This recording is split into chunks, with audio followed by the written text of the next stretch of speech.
जय हिंद छात्रों। मैं पूनम यादव न्यू सृजन एकेडमी में आपका स्वागत करती हूँ। आज की क्लास में हम समास पर कुछ प्रश्न सॉल्व करने वाले हैं और ये जो प्रश्न हैं आपका जो है यूपी पीसीएस प्री के एग्ज़ाम जो होने वाला है और TGT PGT KBS UPSI CTET estate राजस्व विभाग का जो एग्ज़ाम होता है इन परीक्षाओं में ये प्रश्न जो है बार बार पूछे गए हैं। तो स्टार्ट करते हैं आज की क्लास। समास प्रश्नोत्तरी। पहला प्रश्न है, चरण कमल में समास है।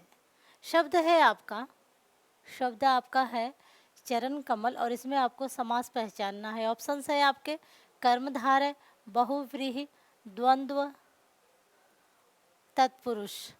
ये चार ऑप्शन है आपके। चरण कमल, इसमें आपका जो है चरण कैसा है, कमल के समान है।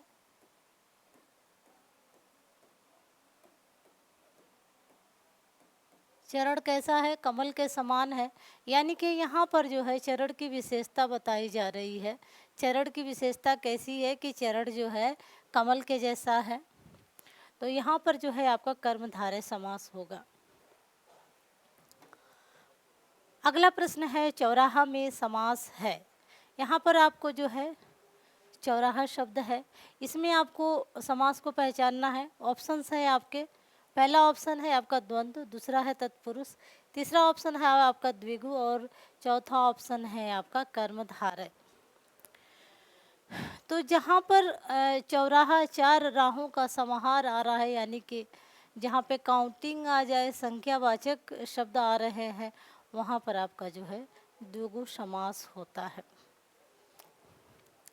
अगला प्रश्न है, सप्तऋषि में समास है। यहाँ पे आपको सप्तऋषि की बात हो रही है। ऋषि कितने हैं?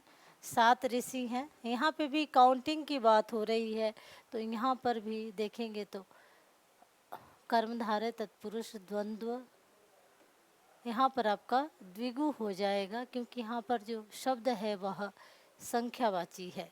अगला प्रश्न है, यथा रुचि में समास है। यथा रुचि में समास है। समास टॉपिक आपका पहले पढ़ा दिया गया है।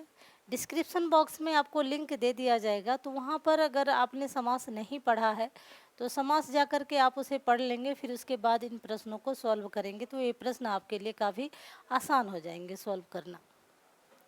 तो यथारुचि शब्द है आपका। यहाँ पर जो है यथा पहला जो शब्द है, यानी कि ये जो शब्द है इसका जो प्रथम भाग है, यहाँ पर क्या दिखाई दे रहा है? अव्यय, अविकारी या अव्यय शब्द दिखाई दे रहा है। तो अव्यय अगर दिखाई दे दिया वहाँ पे तो आपका अव्यय भाव समास हो जाएगा। तो ऑप्शन आपका तीसरा हो जाएगा। अगला प्रश्न है, निम्नलिखित में से कौन तत्पुरुष समास का उदाहरण नहीं है? तत्पुरुष समास में अधिकतर जो है आपको विभक्तियाँ उसमें उसके अंतर्गत होती हैं। तो जैसे देखेंगे राजकुमार, यानी कि राजा का कुमार, यज्ञ वेदी, यज्ञ की वेदी, आ जन्म, यहाँ जो जन्म के पहले अव्यय शब्द आ लगा है, तो ये जो है ऑप्शन आपका तीसरा सही हो जाएगा। ग्रामवासी का होगा ग्राम के वासी। अगला प्रश्न है, निम्नलिखित किस एक में कर्मधारय समास है? इसमें से एक जो आपका ऑप्शन है उसमें कर्मधारय है। देखेंगे, लड़का भूख से अधमरा हो गया था, तुम्हें अपना भला बुरा स्वयं सोचना चाहिए, विवाह संबंध में ऊंच नीच देखना पड़ता है, उठो दिया बाती का समय हो गया है। तो इसमें से आपको पहचानना आपके लिए शब्द ये आपका अधमरा है, भला बुरा है, ऊंच नीच है और दिया बाती है। तो देखेंगे ये जो तीनों हैं, ऊंच नीच, दिया और बाती, भला और बुरा, ये सारे समास में आपके द्वंद्व समास दिखाई दे रहे हैं। लेकिन जो अधमरा शब्द है इसमें जो है आपका कर्मधारय समास हो गया कि वो मरा कितना है? आधा मरा है, आधा मरा है। अध कचरा, इसी तरह से अध कचरा, अध पका, नीलकंठ, कंठ कैसा है? नील के जैसा है। तो इस तरह के जो शब्द होते हैं वे आपके जो है कर्मधारय समास के अंतर्गत आते हैं। पहला ऑप्शन सही हो जाएगा, लड़का भूख से अधमरा हो गया था। अगला प्रश्न है, गुरुदेव शब्द में समास है। यहाँ पर जो है गुरुदेव समास में आपको पहचानना है। पहला ऑप्शन है आपका अव्ययी समास, दूसरा है तत्पुरुष समास, और तीसरा ऑप्शन है आपका बहुव्रीहि समास, और चौथा ऑप्शन है कर्मधारय। तो यहाँ पे गुरुदेव शब्द है, देव जो है कैसा है? गुरु जैसा है। तो यहाँ पर ऑप्शन आपका जो है चौथा सही हो जाएगा, कर्मधारय। ये जो प्रश्न है आपके जो हमने देखा है, यहाँ पर हम ध्यान देंगे कि ये जो पहला प्रश्न है यूपीपीसीएस एग्ज़ाम जो प्री का एग्ज़ाम हुआ था 2018, उसमें पूछा गया था। दूसरा वाला ये प्रश्न जो 2017 में पूछा गया था प्री के एग्ज़ाम में। तीसरा वाला ये जो प्रश्न है ये 2016 यूपीपीसीएस प्री एग्ज़ाम में पूछा गया था। 2015 यूपीपीसीएस प्री एग्ज़ाम में जो है यह चौथा प्रश्न जो है यथारुचि पूछा गया था। पांचवा प्रश्न 2014 यूपीपीसीएस प्री एग्ज़ाम में पूछा गया था। 2013 में ये पूछा गया था आपका प्रश्न जो है अधमरा, लेकिन ये तरीका अलग से पूछा गया था। इसमें आपको कर्मधारय नहीं है ये बताना था, लेकिन ये प्रश्न गलत था। लेकिन प्रश्न का सही तरीका ये होना चाहिए, तो वहाँ पर आप कंफ्यूज नहीं होंगे। गुरुदेव शब्द पूछा गया था, ये आपका उत्तर प्रदेश राजस्व निरीक्षण विभाग परीक्षा में पूछा गया था। अगला प्रश्न है वारसिंहा। वारसिंहा शब्द में समास आपको पहचानना है। सिंह कितनी है?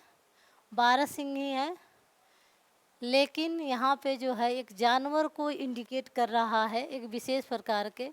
तो ऑप्शन आपका पहला सही हो जाएगा, बहुव्रीहि समास। अगला प्रश्न है कर्मधारय समास का उदाहरण है। ऑप्शन है आपके गगनचुंबी, पाठशाला, श्वेत पत्र, नीलकंठ। कर्मधारय समास का उदाहरण मैंने अभी पहले आपको बताया था कि नीलकंठ, यानी कि कंठ कैसा है? नीला है। तो ये जो है आपका कर्मधारय का उदाहरण है। अगला प्रश्न देखेंगे। अगला प्रश्न है परमानंद में समास है। परमानंद में कौन सा समास होगा? आनंद कैसा है? परम आनंद है।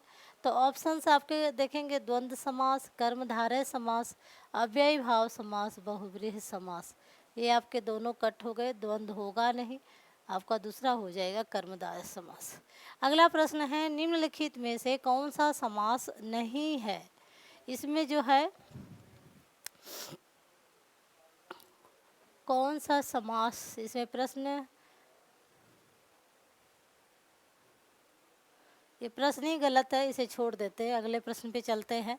किस समास में दोनों पद प्रधान होते हैं? किस समास में दोनों पद प्रधान होते हैं?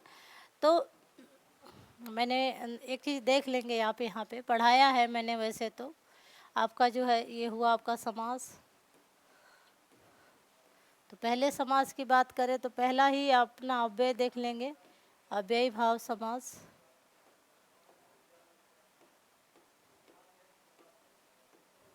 अव्ययी भाव समास में जो है प्रथम पद प्रधान होगा।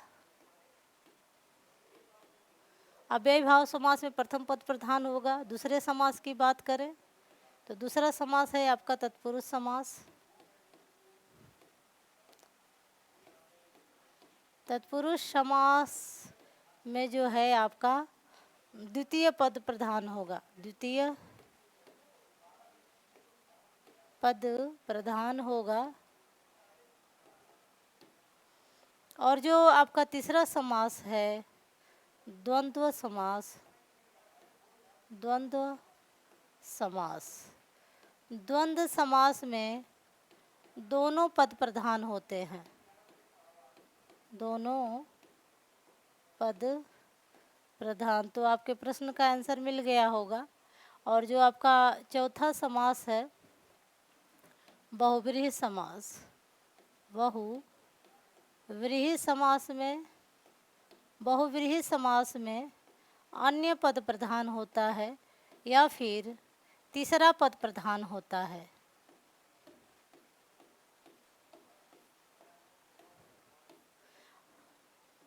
जो आपके द्विगु और कर्मधारय, द्विगु और कर्मधारय जिनको लेकर के आपके समास 6 होते हैं, यानी कि इसकी 5वें की बात करें 6वें, तो ये आपके जो है तत्पुरुष समास के अंतर्गत आते हैं। नैया समास भी इसके अंतर्गत आता है और जो इसकी विभक्तियां हैं उन विभक्तियों के अनुसार भी तत्पुरुष का बंटवारा होता है। तो नीचे डिस्क्रिप्शन बॉक्स में आपको लिंक दे दिया गया है, आप जा करके समास टॉपिक को पढ़ सकते हैं। तो यहाँ देखेंगे कौन सा आपका प्रश्न ऑप्शन सही हो रहा है। बहुव्रीहि, तत्पुरुष, द्वंद्व, द्विगु। समास में दोनों पद प्रधान है, यानी कि द्वंद्व समास में दोनों पद प्रधान होंगे। अगला प्रश्न है किस समास में प्रथम पद संख्यावाची तथा अंतिम पद संज्ञा हो जाता है। संज्ञा हो यानी कि संख्यावाची, तो मैंने संख्यावाची बताया था आपको। देखें ऑप्शन द्वंद्व होगा नहीं, तत्पुरुष होगा नहीं, द्विगु, ये आपका तीसरा ऑप्शन द्विगु हो जाएगा। अव्यय भाव समास में प्रथम पद प्रधान होता है या अव्यय होता है। अगला प्रश्न देखेंगे। अगला प्रश्न है महाजन शब्द में समास है। यहाँ पर महाजन शब्द है, इसमें समास पहचानना है। कर्मधारय, द्वंद्व, द्विगु, अव्ययी भाव। तो देखेंगे ये अव्ययी होगा नहीं, द्विगु होगा नहीं, द्वंद्व होगा नहीं, जन कैसा है, महा है, तो महाजन में कर्मधारय समास होगा। अगला प्रश्न है जिसमें कोई पद प्रधान नहीं हो तथा अन्य अर्थ प्रधान होता है, यानी कि अन्य पद प्रधान होता है, वहाँ पे क्या होता है, मैंने अभी बताया आपको। अन्य पद या तीसरा पद किसमें प्रधान होगा, कर्मधारय में नहीं होगा, अव्यय भाव में नहीं होगा, तत्पुरुष समास में विभक्तियों का लोप होता है, अव्यय भाव में पहला पद प्रधान होता है या अव्यय होता है, कर्मधारय में विशेषण और विशेष्य की चर्चा होती है, तो और अन्य पद या तीसरे पद की जहाँ बाध होती है तो वहाँ पे बहुव्रीहि समास होगा। अगला प्रश्न है जलमग्न। जल में मग्न शब्द में समास होगा, तो द्वंद्व पहला आपका है द्वंद्व, दूसरा है अव्ययी भाव समास, तीसरा है तत्पुरुष समास और चौथा है कर्मधारय समास।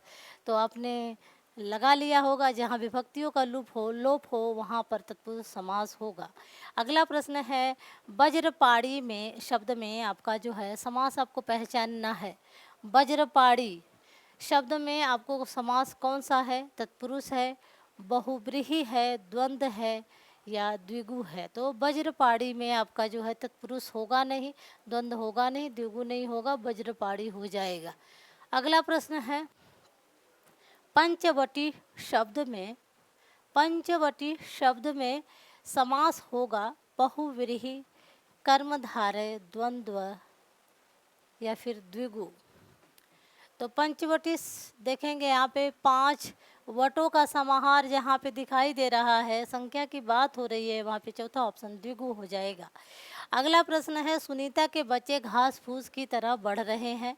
उपर्युक्त वाक्य में प्रस्तुत घास फूस शब्द में समास पहचानना है। आपको निकल करके आपका इसमें से आ रहा है घास फूस शब्द, इसी पे आपको जो है देखना है कि घास फूस में कौन सा है। तो यहाँ पे देखेंगे तो दोनों पद प्रधान है, और दोनों पद प्रधान किस में होते हैं, ऑप्शन कर्मधारय में होते हैं, नहीं होते हैं, द्वंद्व में होते हैं, जी द्वंद्व में होते हैं, द्विगु में संख्या का बोध होता तो ये होगा नहीं, अव्यय में पहला पद प्रधान होता है, ऑप्शन आपका दूसरा सही हो जाएगा द्वंद्व। अगला प्रश्न देखेंगे। अगला प्रश्न है निम्नलिखित शब्दों में कौन सा शब्द बहुव्रीहि समास का उदाहरण है। ऑप्शन है आपके शूलपाणी, यथाकर्म, हंसमुख, हथकड़ी। तो ऑप्शन आपका जो है शूलपाणी हो जाएगा। अगला प्रश्न है इनमें से कौन सा शब्द द्विगु समास है। इसमें से कौन सा शब्द द्विगु, देखिए यहाँ पे संख्यावाची कौन सा शब्द है, तो ऑप्शन है पहला आपका भुजदंड होगा, नहीं होगा, माखन चोर होगा, नहीं होगा, भला बुरा नहीं होगा, चतुर्भुज हो जाएगा। यहाँ पे भुजाएं कितनी हैं, 4 हैं, संख्या की बात हो रही है, तो यहाँ पर जो है आपका ऑप्शन चौथा सही हो जाएगा। अगला प्रश्न है प्रतिदिन शब्द में समास होगा। प्रतिदिन शब्द यहाँ पे देखेंगे जो पहला शब्द है यह अव्यय है, तो उम्मीद आपने लगा लिया होगा कि क्या हो सकता है, द्विगु, कर्मधारय, तत्पुरुष या अव्ययी। तो चौथा हो जाएगा कर्मधारय। अगला प्रश्न है जिन समस्त पदों में पहला शब्द संख्यावाची हो। जिन समस्त पदों में पहला पद संख्यावाची हो, तो संख्यावाची की जहाँ बात हो जाएगी तो उस समास को आप अच्छी तरह से पहचान सकते हैं। कौन सी होगी? समुदाय का बोध जहाँ होगा तो पहला ही ऑप्शन आपका द्विगु हो जाएगा। अगला प्रश्न है जिसमें पहला शब्द विशेषण हो और दूसरा शब्द विशेष्य हो, तो वहाँ पर जो है क्या होगा?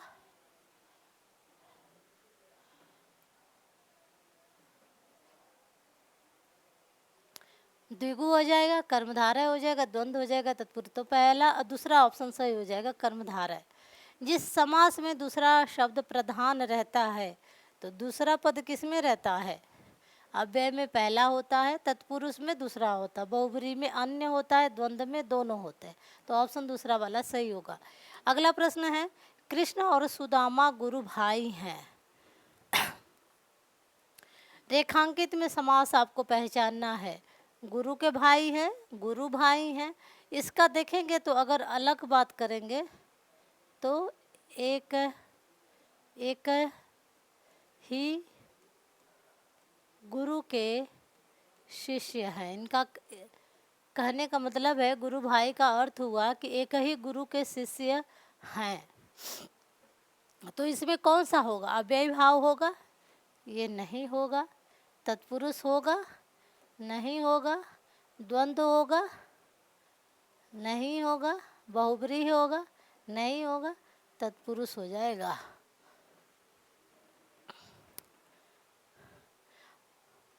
आपका ऑप्शन दूसरा सही हो जाएगा, तत्पुरुष। अगला प्रश्न है लड़की ये जो है संख्यावाची कोई शब्द है जो गलती से मिसप्रिंट हो गया है, तो ऑप्शन इसमें जो है आपका देखेंगे तो द्विगु जहाँ दिखाई देगा वही हो जाएगा। अगला प्रश्न है जिस समास के दोनों पद ही प्रधान हों उसे कहते हैं। जिस समास में दोनों पद प्रधान होते हैं, तो ये रट गया होगा आपका। तत्पुरुष में दूसरा पद प्रधान होता है, कर्मधारय में विशेषण विशेष्य होता है, द्वंद्व समास में यहाँ पर जो है दोनों पद होते हैं। तो ऑप्शन तीसरा वाला सही हो जाएगा। द्विगु में प्रथम पद जो है संख्यावाची होगा। अगला प्रश्न देखेंगे। अगला प्रश्न है जिस समास में पहले या बाद का कोई पद प्रधान नहीं होता है उसे कहते हैं बहुव्रीहि समास। ऑप्शन चौथा सही हो जाएगा। अगला प्रश्न है जिस समास में अर्थ की दृष्टि से उत्तर पद प्रधान और पूर्व पद गौड़ हो, तो उत्तर पद किस में प्रधान होता है? ये भी आपका रट गया होगा, तत्पुरुष में। अगला प्रश्न है यथाशक्ति। यथा में यानी कि पहला शब्द जहाँ अव्यय आ गया, तो यहाँ 4 ऑप्शन है आपके, अव्यय जहाँ दिखा रहा आप अव्यय को कर लेंगे। अगला प्रश्न है धनुर्बाण में किस तरह का समास है? तो धनु और बाण दोनों को अलग करिए, तो इसमें जो है आपका द्वंद्व होगा। जहाँ पे और शब्द का लोप हो या दोनों पद प्रधान हो वहाँ पे द्वंद्व समास होगा। अगला प्रश्न है शोकाकुल। शोकाकुल में समास कौन सा है? शोकाकुल में कौन सा समास है? तो तत्पुरुष है, कर्मधारय है, बहुव्रीहि है, अव्ययी भाव समास है। तो देखेंगे तो यहाँ पे तत्पुरुष होगा। जहाँ विभक्तियों का लोप हो रहा है वहाँ पे तत्पुरुष समास होगा। जय पराजय में कौन सा समास है? यहाँ पे देखेंगे जय और यहाँ पे और शब्द का लोप हो रहा है, यानी कि यहाँ पर जय और पराजय दोनों पद प्रधान है। तो यहाँ पे कौन सा समास हो जाएगा? द्वंद्व समास हो जाएगा। अगला प्रश्न देखेंगे। अगला प्रश्न है पर्णकुटी शब्द। पर्णकुटी शब्द का समास कौन सा है? देखेंगे तो ऑप्शंस हैं आपके तत्पुरुष, द्वंद्व, कर्मधारय और बहुव्रीहि। तो पर्णकुटी में कौन सा समास हो जाएगा? इसमें आपका जो है कर्मधारय समास हो जाएगा। अगला प्रश्न देखेंगे। अगला प्रश्न है सिंहद्वार शब्द में समास है। सिंहद्वार में कौन सा समास है? तो तत्पुरुष होगा इसमें, सिंह द्वार में तत्पुरुष होगा का। द्वार कैसा है, सिंह के जैसा है, तो यहाँ पर आपका कर्मधारय हो जाएगा।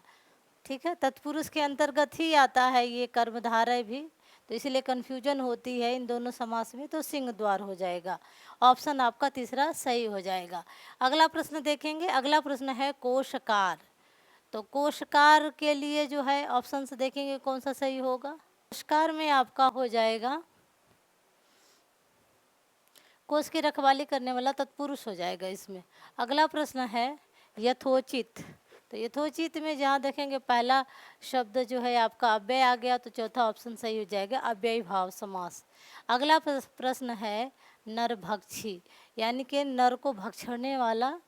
तो इसमें जो है नरभक्षी, नर को भक्षण करने वाला, मेरे हिसाब से ये तत्पुरुष हो जाएगा, कर्म तत्पुरुष समास। अगला प्रश्न है नीलांबर। तो अंबर कैसा है, नीला है, तो इसमें जो है विशेषण और विशेष्य की बात हो रही है, तो कर्मधारय समास हो जाएगा।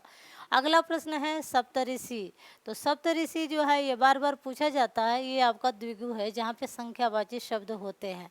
अगला प्रश्न है नीलोत्पलम। यहाँ पे उत्पल कैसा है, यहाँ पे कमल कैसा है, नीला है, तो यहाँ पर भी जो है विशेषण और विशेष्य की बात हो रही है, कर्मधारय समास हो जाएगा। अगला प्रश्न है धनंजय। धनंजय में कौन सा समास है, तो धनंजय में अन्य पद प्रधान है, तो यहाँ पे बहुब्रीहि समास हो जाएगा, यहाँ भगवान शंकर की बात हो रही है। अगला प्रश्न है मनमाना।